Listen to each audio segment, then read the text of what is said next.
Sahil sir, इथे आता मला शिवसैनिक दिसलेले आहेत आणि त्यांचे भगवे झेंडे सुद्धा घेऊन आले आहेत, छत्रपती शिवाजी महाराजांचा फोटो घेऊन आलेले आहेत. कुठून आलेले आहात तुम्ही सगळे? बोरिवलीहून आलोय. हो.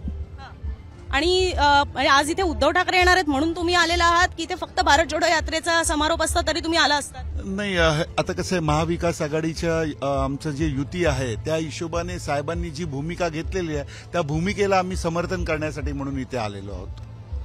पण तुमच्यावर टीका होते. आता शिवसेना आणि काँग्रेस एकत्र दिसली की पहिली टीका तुम्हालाही माहिती आहे, स्वाभाविकपणे तुम्हाला स्वातंत्र्यवीर सावरकरांवर होणाऱ्या टीकेवरून बोललं जातं. राहुल गांधी गेल्या वेळेला जेव्हा महाराष्ट्रात आलेले होते त्यावेळेला त्यांनी पुन्हा एकदा सावरकरांवरून टीका केलेली होती की त्यांनी ब्रिटिशांची माफी मागितली आणि तुम्ही अडचणीत आलात.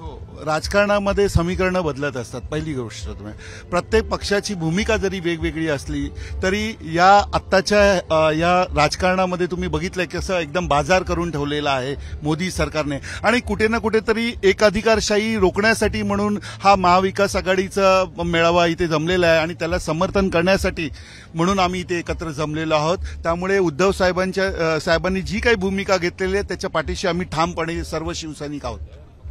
पुन्हा तोच प्रश्न येतो ना, आज एकनाथ शिंदे असतील, अजून भाजपचे नेते असतील, ते सगळे टीका हीच करतायत की बाळासाहेब ठाकरे इकडच्या मंचांवरून शिवतीर्थावरून बोलायचे, काँग्रेसवर टीका करायचे, काँग्रेससोबत गेलो तर दुकान बंद करेन असं बोलायचे, त्यांच्यासोबतच आता ठाकरे मंच शेअर करतात. म्हणूनच मी म्हटलं राजकारणामध्ये समीकरणं बदलत असतात आणि एकेकाळी बाळासाहेबांनी देखील काँग्रेसबरोबर आणि मुस्लिम लीग बरोबर युती केलेली आहे. त्यामुळे राजकारणामध्ये एकासारखं एक अशी गोष्ट काही राहत नाही. आज कुठे ना कुठेतरी देशामध्ये जे काही एकाधिकारशाही चाललेली आहे, आज तुम्ही बघाल महागाईच्या विरोधात जे एकेकाळी बोलत होते विरोधी पक्षात असताना, आज महागाई नियंत्रणात आहे का? जीडीपीचा रेशिओ बघाल तर जीडीपीचा रेशिओ देखील घसरत चाललेला आहे. बऱ्याचशा गोष्टी आहेत की ज्या लोकांना पटलेल्या नाहीत आणि म्हणूनच आज हा महाविकास आघाडीचा मेळावा आहे. आणि येणाऱ्या निवडणुकीमध्ये यांनी जो काही बाजार करून ठेवलेला आहे या राजकारणाचा, म्हणजे समाजकारण बाजूला राहिलं, आज फक्त ईडी आणि सीबीआय यासारख्या गोष्टींचा दबाव टाकून कुठे ना कुठेतरी लोकशाहीला धक्का दिला जातोय आणि त्याला विरोध करण्यासाठी म्हणूनच आम्ही इथे एकत्र जमलेलो आहोत. तुमचे विरोधक आरोप हे करतायत, म्हणजे तुम्ही खरं तर ते आरोप करताय की त्याच दबावामुळे तुमचेच नेते निघून चाललेत. आता वायकर नुकतेच विरोधकांच्या पायाखालची वाळू सरकलेली आहे आणि म्हणूनच त्यांचं ते आरोप करतायत आणि त्या आरोपांना आम्ही काही फारसं विरोधकांच्या नाही, तुमचेच नेते तिकडे चाललेले आहेत असं तुम्हीच म्हणता ना की ईडी सीबीआयच्या दबावामुळे. हो, दबावाखालीच चाललेले आहेत ना. कुठे ना कुठेतरी मानसिक त्रास दिला जातोय. म्हणजे तो दबाव तुमच्याकडे. आता संजय राऊत जेलमध्ये जाऊन आले पण ते तुमच्यासोबत राहिले, पण वायकर तिकडे गेले असं तुमचेच नेते म्हणतात. कसं आहे माहिती, दबावाला जे टिकले म्हणजे ज्यांना सहन नाही झालं ते लोक गेले, ते त्यांचं मत असेल. पण आम्ही शिवसैनिक ठाम शिवसेनेच्या मागे आहोत आणि साहेबांनी जी काही भूमिका घेतली त्याच्या मागे आहोत. तुम्ही आता बोलला की काँग्रेस सावरकरांच्या विरोधात आहे, मग मोदींनी सावरकरांसाठी काय केलंय ते तर दाखवा. काय केले का त्यांनी? सावरकरांच्या नावाने एखादं स्मारक वगैरे बांधले का? त्यांना कुठचं काय म्हणतात त्याला भारतरत्न दिलं का? नाही दिलं. निवडणुकीच्या तोंडावरती फक्त राम मंदिर, तुम्ही 2014ची निवडणूक लढवली राम मंदिरवरती, 19ची निवडणूक लढवली राम मंदिरवरती. राम मंदिर बांधलं हे हिंदुत्वाचा जो मुद्दा जो आहे, राम मंदिर हा प्रत्येकासाठी अभिमानाची गोष्ट आहे. पण राजकारणामध्ये तुम्ही धार्मिक मुद्दे आणू नका. तुम्ही जर खऱ्या अर्थाने या 10 वर्षामध्ये जर विकास केलेला तो विकासाच्या मुद्द्यांवरती तुम्ही लढाई निवडणुकीला सामोरं गेलं पाहिजे, ना की धार्मिक मुद्द्यांवरती.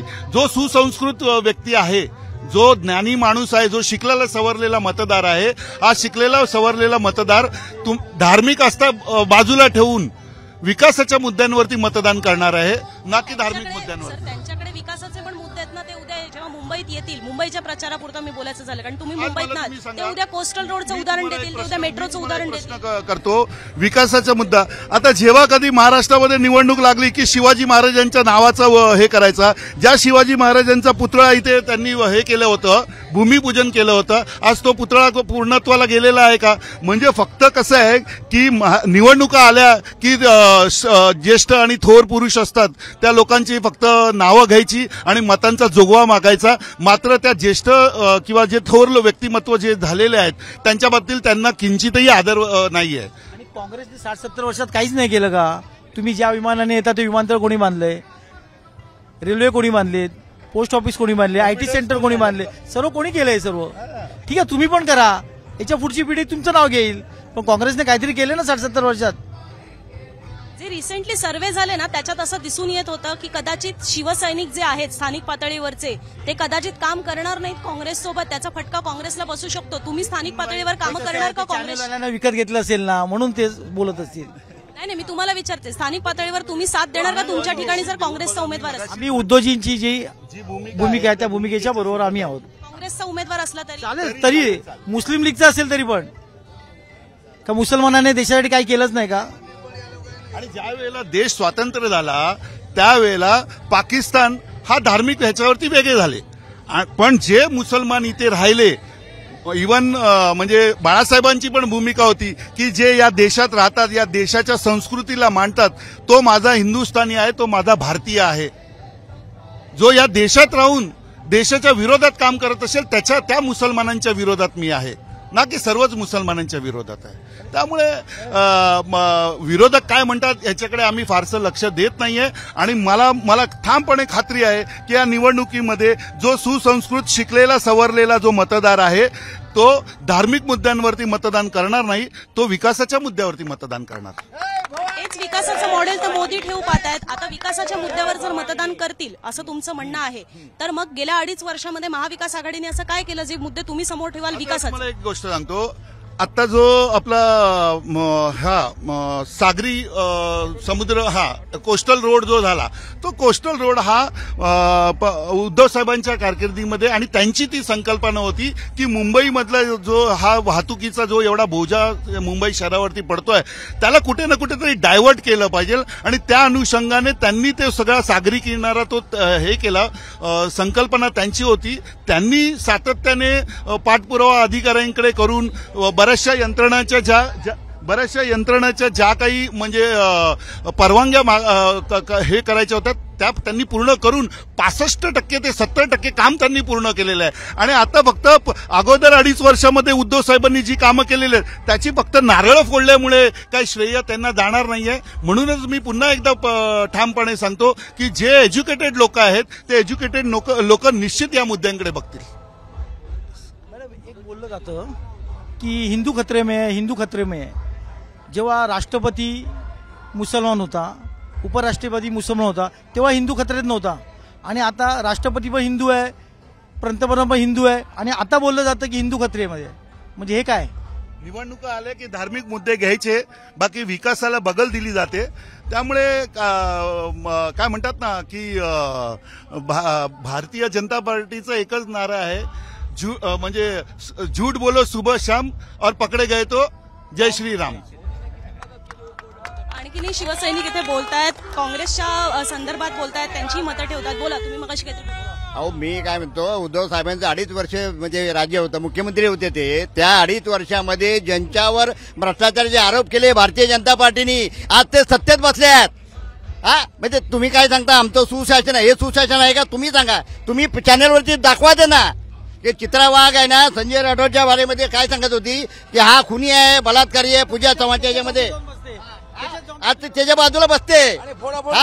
आज अजित पवारावरती 70,000 सिंचन घोटाळ्याचा आरोप केला गेला. दुसऱ्या दिवशी ते तिकडे उडी मारून गेले तिकडे. मग ते चालतं तुमचं? हे सुशासन आहे का तुमचं? काँग्रेसवाल्यांना आनंद होतो, व्यक्त करा तुमचा आनंद. हे जे काय बरोबर बोलतात ना. काय भाजपचा पार्टी बीट डिफरन्स आहे का की सर्व भ्रष्टाचारांना म्हणजे भ्रष्टाचार मुक्त भारत करायची हे करतायत, पण सर्व भ्रष्टाचारांना भारतीय जनता पार्टीमध्ये घ्यायचं आणि अशाने काय भ्रष्टाचार मुक्त भारत होणार आहे का? ते भ्रष्टाचारी म्हणजे त्यांचे गंगेमध्ये राहून ते शुद्ध होणार आहेत का? पहिली त्याची भाषा काय होती कि मैं भ्रष्टाचार वाले को छोड़ूंगा नहीं. अभी क्या कर रहे हैं, जो भ्रष्टाचार कर रहा है वो उसमें शामिल हो रहा है. कोई आने दो, भ्रष्टाचार करो, मेरे इधर आओ. अभी क्या चालू है?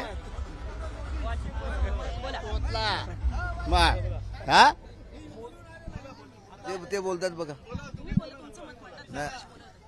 आम्ही काय बोलू आता? आम्ही बोललो मगाशी. आम्ही सांग, बोला ना तुम्ही. वॉशिंग मशीनला मोदीचं नाव द्या. जर भ्रष्टाचार नष्ट करायचा असेल ना तर वॉशिंग मशीन मध्ये मोदीचं नाव द्या, म्हणजे साफ होते तिकडे. एकदा टाकला त्या मशीन मध्ये का साफ. म्हणजे त्याने किती भ्रष्टाचार केला असेल तर कुठून आलात तुम्ही? आम्ही बोरवली तुमच्या इकडे काँग्रेसचा उमेदवार असेल? अद्याप परत दिला नाहीये. अद्याप परत दिला नाहीये. पण असेल तर तुम्ही करणार का त्यांच्या बाजूने प्रचार? जरूर करणार. जरूर करावं लागणार. कारण आमची युती झाल्यामुळे. कारण काय साहेबांचा आदेश असल्यानंतर आम्हाला करायला लागणार. साहेबांच्या आदेशाची पायी करत.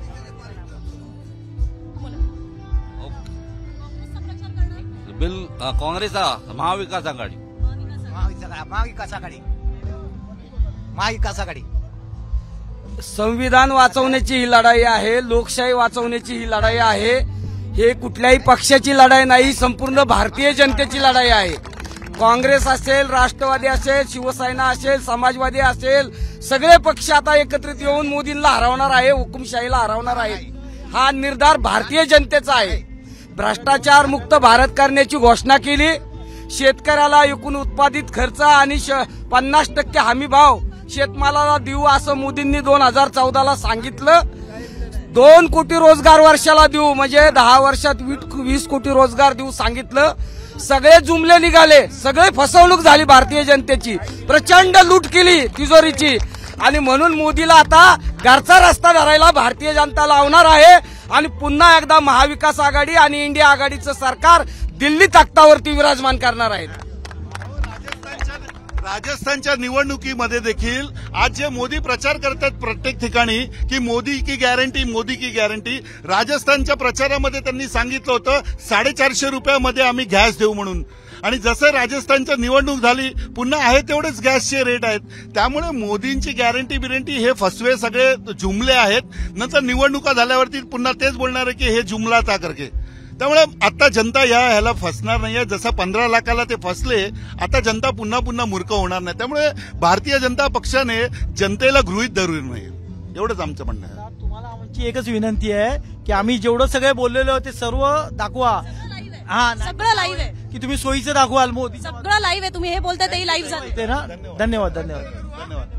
प्रत्येक टायमाला ते काय म्हणतात की महाकडे हे आला, शिवसेनेचा तिकडला आला. नुसते येऊन काय करता, ही जनता पहा म्हणा. जनता कोणाच्या बाजूला आहे?